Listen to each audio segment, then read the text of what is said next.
Good morning students हम लोग बात कर रहे थे प्रॉफिट एंड लॉस की। ठीक है, तो आज हम लोग बात करते हैं प्रॉफिट एंड लॉस में कुछ इंपॉर्टेंट क्वेश्चंस, ठीक है, जिनको हम लोग सॉल्व करेंगे। ठीक है, देखिए क्वेश्चन क्या है हमारे पास। A vegetable seller bought 20 kg of potatoes at the rate of 5 per kg।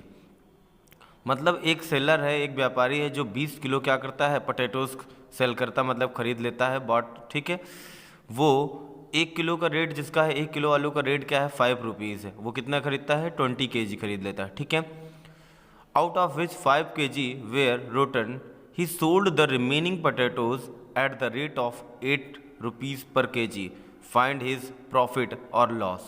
ठीक है, तो मतलब पहले तो वो 5 रुपये के हिसाब से 20 किलो आलू क्या करता है, खरीद लेता है। उसके बाद 5 किलो रखता है और बाकी जो रिमेनिंग हैं उनको क्या करता है, वो सेल कर देता है 8 रुपीज़ पर kg के हिसाब से। ठीक है, तो बताना है कितना प्रॉफिट हुआ या लॉस हुआ, उसका परसेंटेज बताना है। ठीक है, तो देखिए सॉल्यूशन बहुत ही सिंपल है। ठीक है, पहले हम क्या करते हैं, कॉस्ट ऑफ 1 kg पोटैटोज। ठीक है, कॉस्ट ऑफ 1 kg पोटैटोज। ठीक है, कॉस्ट ऑफ 1 kg पोटैटोज कितना है, 5 रुपीज़। कितना है, 5 रुपीज़ है। अब देखिए उसने खरीदा कितना था, 20 kg। कितना खरीदा था, 20 kg सेल खरीद लिया था। तो कॉस्ट ऑफ 20 kg पोटैटोज कितना आ जाएगा, 20 इंटू 5 बराबर इक्वल टू कितना आ गया, 100 रुपीज़। यानी कि उसने 20 kg आलू मतलब पोटैटोज खरीदने के लिए कितना हुआ, 100 रुपीज़ खर्च कर दिया। ठीक है, अब देखिए उसने क्या किया, 5 kg कह रहा है, देखिए विच 5 kg वेयर रिटर्न। ठीक है, अब उसने 5 kg रिटर्न कर दिया, मतलब वैल्यू रख दी अलग कर दिया। ठीक है, बाकी रिमेनिंग हमारे पास कितने बचेंगे, 20 में से 5 माइनस कर देंगे, कितना आएगा, 15 kg। He able to sell, ठीक है, he able to sell 15 kg only. ठीक है, किस रेट पर, at the rate of 8 rupees per kg। कितना, 8 रुपीज़ पर kg। तो टोटल सेलिंग प्राइस कितना आएगा,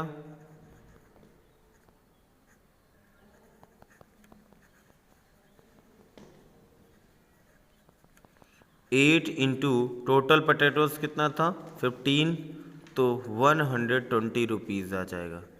यानी कि 15 kg पोटैटोज सेल करने के बाद उसको 120 रुपीज़ मिल जाते हैं। तो देखिए कॉस्ट प्राइस हमारे पास कितना था, नाउ कॉस्ट प्राइस यानी CP 100 था, SP सेलिंग प्राइस हमारे पास कितना मिला, 120 मिला। तो आपको पता है कि SP जो है वो ग्रेटर देन है किससे, CP से। सेलिंग प्राइस ज़्यादा है कॉस्ट प्राइस से, तो कंफर्म है कि क्या हुआ, हमें प्रॉफिट हुआ। तो प्रॉफिट देखिए कितने का आया, profit equal to SP minus CP बराबर 120 माइनस 100 बराबर कितने का प्रॉफिट हुआ, 20 रुपीज़ का। कितने का प्रॉफिट हुआ, 20 रुपीज़ का। ठीक है, 20 रुपीज़ का प्रॉफिट हो गया। अब देखिए जब 20 रुपीज़ का प्रॉफिट हो गया तो प्रॉफिट परसेंटेज निकालना कितना आसान है। ठीक है, तो प्रॉफिट परसेंटेज क्या होगा, प्रॉफिट अपॉन CP इंटू 100।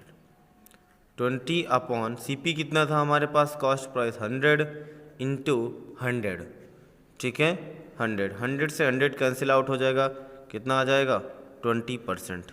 यानी कि 100 रुपीज़ पर उसे 20 रुपीज़ का प्रॉफिट हो गया, तो यानी 20% का प्रॉफिट हो गया। मेरे ख्याल से सभी को समझ में आ गया होगा। ठीक है, नेक्स्ट क्वेश्चन हम लोग सॉल्व करेंगे अब। ठीक है, देखिए स्टूडेंट्स, नेक्स्ट क्वेश्चन है, by selling a stool for 135 rupees a carpenter losses 10%। यानी कि एक कारपेंटर ने एक स्टूल को सेल कर दिया 135 रुपये का, ठीक है, जिससे उसको 10% का नुकसान होता है। कितने परसेंट का? 10% का नुकसान हो जाता है। हाउ मच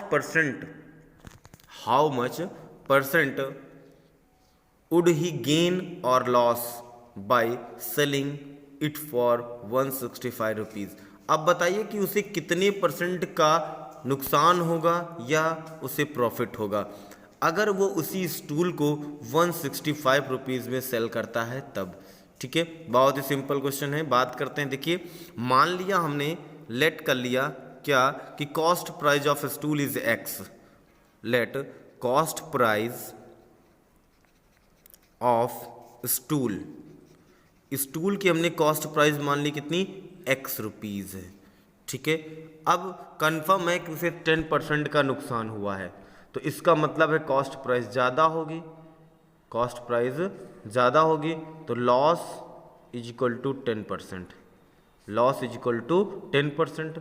तो लॉस परसेंटेज का फार्मूला होता है, क्या होता है, loss divide by CP into 100।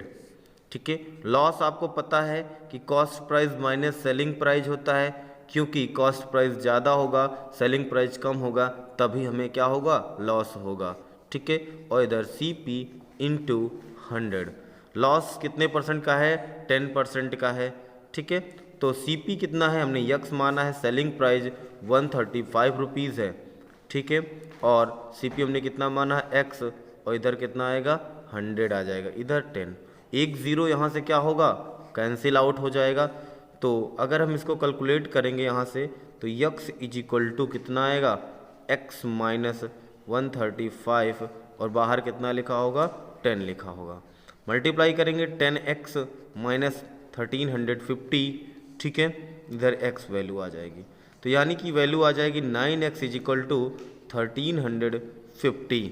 अगर हम x से इसको 9 से डिवाइड करा देंगे तो कितना आ जाएगा, 150 रुपीज़ आ जाएगा। मतलब कि जो कॉस्ट प्राइस है वो कितनी आ जाएगी हमारे पास, 150 रुपीज़। यानी कि स्टूल की जो कॉस्ट प्राइस आ रही है वो कितनी आ रही है, 150 रुपीज़। अगर न्यू सेलिंग प्राइस हमारे पास गिवन है, ध्यान से देखिए, new S1P new selling price कितना है, 165 रुपीज़ है। ठीक है,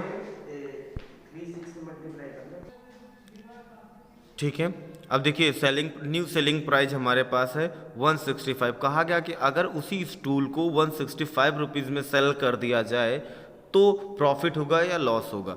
अब देखिए कॉस्ट प्राइस 150 रुपये का है, ठीक है, तो 1 और सेलिंग प्राइस 165 रुपीज़ का है, तो कंफर्म है कि हमें क्या होगा, प्रॉफिट होगा। तो हम प्रॉफिट फाइंड आउट करते हैं, पहले प्रॉफिट फाइंड आउट कर लेते हैं।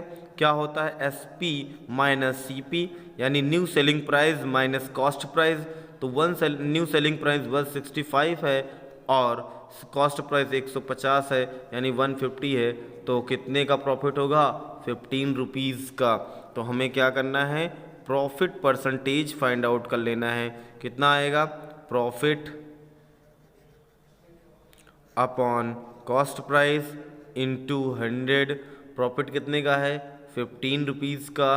कॉस्ट प्राइस कितनी है, 150 है, 100 से मल्टीप्लाई कर दीजिए, ये वैल्यू कैंसिल आउट, ये 15 से 15 कैंसिल आउट, कितना आ जाएगा, 10% आ जाएगा। ठीक है, 10% हो जाएगा। क्लियर, ये क्वेश्चन सॉल्व हो गया। अब हम लोग बात करेंगे नेक्स्ट क्वेश्चंस की, और इसी तरीके से सारे क्वेश्चंस आप लोग सॉल्व करिए। अब हम लोग नेक्स्ट टॉपिक में बात करेंगे सिंपल इंटरेस्ट की। ठीक है।